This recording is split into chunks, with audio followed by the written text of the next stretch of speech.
Hello दोस्तों, आज हम आपको ऐसे देश की यात्रा में लेकर जा रहे हैं जिसका रिश्ता हमारा रोटी और बेटी का है।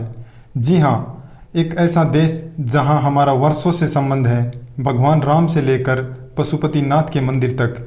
इस देश में बिल्कुल हमारे देश की तरह है। अब तो आप समझ ही गए होंगे कि हम किस देश की बात कर रहे हैं। जी, माता सीता के जन्मभूमि नेपाल की। नेपाल को हम देश कहें या भारत का छोटा भाई, लेकिन नेपाल से हर भारतीय का रिश्ता है और इस बात को कोई काट नहीं सकता। मैं आपको इस वीडियो में उस जगह के बारे में बताने वाला हूं जहां आप घूमने के लिए जा सकते हैं, जहां आप अपने परिवार के साथ समय बिता सकते हैं। नेपाल में घूमने के लिए एक से बढ़कर एक जगह है और ये देश हिमालय की गोद में बसा हुआ है। दुनिया की सबसे खूबसूरत देशों में नेपाल देश की तो बात ही निराली है। अगर आपको नेपाल हिंदुस्तान से जाना है तो कोई वीज़ा लगवाने की कोई ज़रूरत नहीं पड़ेगी। तो चलिए आज नेपाल देश की वो तमाम जगह घुमा देते हैं। नेचुरल सुंदरता से परिपूर्ण नेपाल में सुप्रसिद्ध पशुनाथ जी का मंदिर के अलावा और भी बहुत खूबसूरत पर्यटक स्थल हैं। छोटे पहाड़ी देश नेपाल में आय का प्रमुख साधन पर्यटक ही है। इसका उत्तरी हिस्सा हिमालय की चोटी से घिरा हुआ है। ये ही नहीं, दुनिया की 10 सबसे ऊंची चोटियों में 8 अकेले नेपाल में ही स्थित हैं। दुनिया की सबसे ऊंची चोटी एवरेस्ट चोटी नेपाल में ही स्थित है, जहां इसे सागर माथा कहते हैं। नेपाल हिंदू और बौद्ध धर्म साझा विरासत खुद में समाये हुए हैं। इतनी सारी जगह पर्यटनों को आकर्षित करने के लिए काफ़ी है जनाब। सबसे पहले बात करते हैं काठमांडू शहर की। दोस्तों, काठमांडू शहर नेपाल की दर्शनीय शोभा बढ़ाता है, जो नेपाल देश का खूबसूरत शहर है। नेपाल की राजधानी काठमांडू शहर शाम के समय सैर करने का एक अलग ही मज़ा है। दोस्तों, काठमांडू शहर हिमालयों के पहाड़ों से घिरा हुआ है। ऐसे में शाम के समय यहाँ का मौसम काफ़ी सुहाना हो जाता है। यहाँ अनेक प्रकार के कार्यक्रम का आयोजन समय समय पर होता रहता है। काठमांडू शहर में शॉपिंग करने के लिए काफ़ी कुछ मिल जाएगा। साथ साथ में इस शहर में सनराइज़ का भी मज़ा ले सकते हैं। कहा जाता है जब यहाँ सुबह सुबह जब धूप खिलती है, नज़ारा बेहद ही खूबसूरत होता है। साथ अगर आपको नेपाली खाना खाने का शौक़ है या यहाँ के खाने का स्वाद लेना चाहते हैं तो यहाँ एक से बढ़कर एक रेस्टोरेंट भी मौजूद हैं। दोस्तों, इस शहर की सबसे अच्छी बात यह है ओवर क्राउड नहीं है, यानी कि आपको कभी भी ऐसा नहीं लगेगा कि भीड़ भाड़ का हिस्सा है। तो नेपाल आप जब भी जाएंगे तो आपको इस शहर के दर्शन तो करने ही पड़ेंगे, क्योंकि यहाँ सारी फ्लाइटें लैंड करती हैं। अब चलते हैं पशुनाथ मंदिर। दोस्तों, नेपाल के दर्शनीय स्थल में पहला प्रसिद्ध मंदिर पशुनाथ जी का मंदिर है। पशुपतिनाथ मंदिर नेपाल की राजधानी काठमांडू में स्थित है। ये बात तो आप जानते ही होंगे कि पशुपतिनाथ भगवान शिव को कहा जाता है और यह मंदिर भगवान शिव को अर्पित है। इसे धार्मिक स्थल के रूप में ही नहीं बल्कि सांस्कृतिक के रूप में भी प्रसिद्ध है। इस मंदिर में केवल हिंदू धर्म के लोग ही जा सकते हैं और अन्य धर्म के लोगों को बाहर से ही दर्शन कराए जाते हैं। बागमती नदी के किनारे बने इस मंदिर के आसपास काफ़ी सुंदर माहौल देखने को मिलता है और इस मंदिर में रोज़ाना काफ़ी श्रद्धालु जाते हैं। काठमांडू से मात्र 3 किलोमीटर की दूरी पर यह मंदिर स्थित है। मंदिर में जाने का सबसे बेस्ट समय है सुबह के दौरान सूर्योदय का। वैसे भी हमारे देश से कई ऐसे लोग हैं जो कि साल में 1-2 बार इस मंदिर के दर्शन करने जाते हैं। कहा जाता है कि यहाँ आने के बाद बहुत शांति मिलती है और आपकी सोच बदल जाती है और आप दुनिया की सच्चाई को समझने लगते हैं। अगर आप नेपाल जाएं तो इस मंदिर को ज़रूर विजिट करें। अब हम चलते हैं भगवान राम का ससुराल जनकपुर। दोस्तों, रामायण की कहानी तो सबको पता है, तो आपको यह भी पता होगा कि भगवान राम का ससुराल नेपाल जनकपुर है। जनकपुर नेपाल का धार्मिक स्थल है और यह नगर प्राचीन काल में मिथिला की राजधानी माना जाता है। यहाँ के प्रसिद्ध राजा जनक थे जो सीता माता के पिता थे। आज भी हमारे देश में मिथिला की जय जयकार हो। बिहार के कुछ जिले जैसे दरभंगा और मधुबनी मिथिला का हिस्सा हैं। आज नेपाल जनकपुर में माता सीता के महल के दर्शन कर सकते हैं। गोरखपुर में आज भी धनुष ऐसा का ऐसा ही रखा गया है जिसे तोड़ने के बाद भगवान राम की शादी माता सीता से हुई थी। अगर आपको रामायण से प्यार है तो आप नेपाल में रामायण के एक हिस्से को जी लेंगे। माता सीता के दर्शन आपको मिल जाएंगे। दोस्तों अब हम चलते हैं मुक्तिनाथ मंदिर।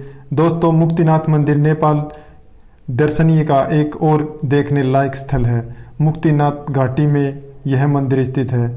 यह मंदिर भगवान विष्णु को अर्पित है और इस मंदिर में शालिग्राम पत्थर की पूजा की जाती है। हिंदू धर्म के अनुसार शालिग्राम पत्थर में भगवान विष्णु का निवास माना गया है और इसलिए इस पत्थर को काफ़ी पवित्र माना जाता है। इस मंदिर को बेंगुड़ा वास्तुकला से बनाया गया है। यह मंदिर हिमालय से 3700 मीटर से भी ज़्यादा ऊंचाई पर मौजूद है, जिसकी वजह से इस मंदिर के आसपास काफ़ी प्राकृतिक सुंदरता देखने को मिलती है। यहाँ की तीर्थ यात्रा करना थोड़ा मुश्किल होता है क्योंकि इस क्षेत्र की यात्रा में हिमालय क्षेत्र की बड़ी पर्वत श्रृंखला को पार करना पड़ता है। दोस्तों अब हम चलते हैं पोखरा। पोखरा नेपाल दर्शनीय स्थल का एक और प्रसिद्ध दर्शनीय स्थल है। पोखरा शहर के पास ही पेवा झील स्थित है और इस झील के चारों ओर काफ़ी सुंदर और शांत वातावरण है। जो भी लोग नेपाल घूमने के लिए जाते हैं वो पोखरा ज़रूर जाते हैं। पोखरा नेपाल का दूसरा फेमस शहर है और इस जगह झील के अलावा कई सारे मंदिर भी हैं। साथ ही यहाँ की शाम बहुत ही खूबसूरत मानी जाती है। तभी तो कहा जाता है अगर आप नेपाल गए हैं तो एक शाम आप पोखर भी रह लें। जी हाँ, यहाँ की नेपाल की ट्रेडिशनल लाइफ देखने को मिल जाती है। यहाँ के होटल में रहने से लेकर यहाँ का खाना पीना सब नेपाल स्टाइल का है। यहाँ आप नेपाल को जी लेंगे। अब हम चलते हैं सागरमाथा। दोस्तों सागरमाथा नेशनल पार्क भी नेपाल का एक बड़ा पर्यटन स्थल है जो बेहद ही सुंदर है।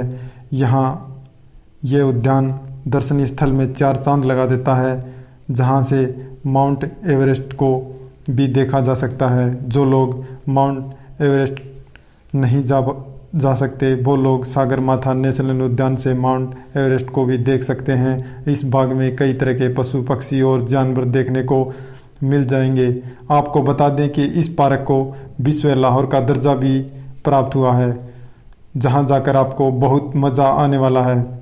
वैसे भी जो लोग नेपाल के दर्शन करने निकलते हैं वो सागरमाथा नेशनल पार्क तो आते ही आते हैं, तो आप भी ज़रूर जाइएगा। चलिए दोस्तों अब हम बात करते हैं लुम्बिनी की। दोस्तों गौतम बुद्ध का जन्म स्थली लुम्बिनी दुनिया भर में बौद्धाइयों का तीर्थ स्थल है।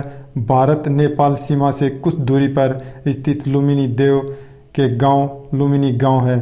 अशोक सम्राट के स्तंभ के लिए जाने जाने वाला यह स्थल यूनेस्को के विश्व विरासत सूची में भी शामिल है। यहाँ का प्रमुख आकर्षक केंद्र 8 वर्ग की में फैला हुआ बाग है। इसके अलावा माया देवी मंदिर भी तीर्थ यात्रियों के बीच लोकप्रिय है। इसे गौतम बुद्ध की माँ माया देवी की मूर्ति है।